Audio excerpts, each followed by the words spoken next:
Hello guys, welcome back to my new video. So guys, আজকে আমি আবার চলে এলাম ফুটবল 2026 রিলেটেড একটা ভিডিও নিয়ে। সো গাইজ, আজকে কথা বলবো হচ্ছে তোমাদের ফোনে কীরকম স্পেসিফিকেশান থাকলে তোমরা এই ফুটবল 2026 মোবাইল গেমটা খেলতে পারবে। তো তোমাদের যদি একটা লো অ্যান্ড ডিভাইস থাকে তো তোমরা আমি তোমাদের দেখিয়ে দিচ্ছি এখানে গেম সেটিংসে গিয়ে গ্রাফিক্সে গিয়ে আমি দেখিয়ে দিচ্ছি।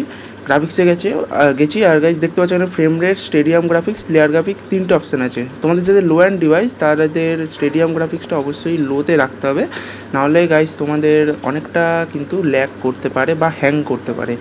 তো অবশ্যই তোমরা লোয়েস্টে দিয়ে খেলবে। প্লেয়ার গ্রাফিক্সও আচ্ছা, তোমাদের সবার আগে বলে দিই যে ফ্রেম রেটটা গাইজ তোমরা 30 FPS দিয়েও খেলতে পারো, 60 FPS দিয়েও খেলতে পারো। প্লেয়ার গ্রাফিক্সটা অবশ্যই লোয়েস্টে রাখবে, নাহলে কিন্তু তোমাদের গেম ল্যাগ করতে পারে। এবার আসি মিড রেঞ্জ যাদের ফোন, যেমন 6GB, 8GB, 12GB র্যামের ফোনে, ওরা তো গাইজ অবশ্যই হাইতে দিয়ে খেলতে পারবে, যেমন স্টেডিয়াম গ্রাফিক্সও হাইতে দিয়ে খেলতে পারবে, প্লেয়ার গ্রাফিক্সও হাইতে দিয়ে খেলতে পারবে। ফ্রেম রেট তো অবশ্যই 60 FPS রাখতে পারবে। সো গাইজ, দেখা হচ্ছে পরবর্তী ভিডিওতে। এই ছিল আজকের ভিডিও। ততক্ষণ তোমরা ভালো থাকবে, সুস্থ থাকবে। Good bye.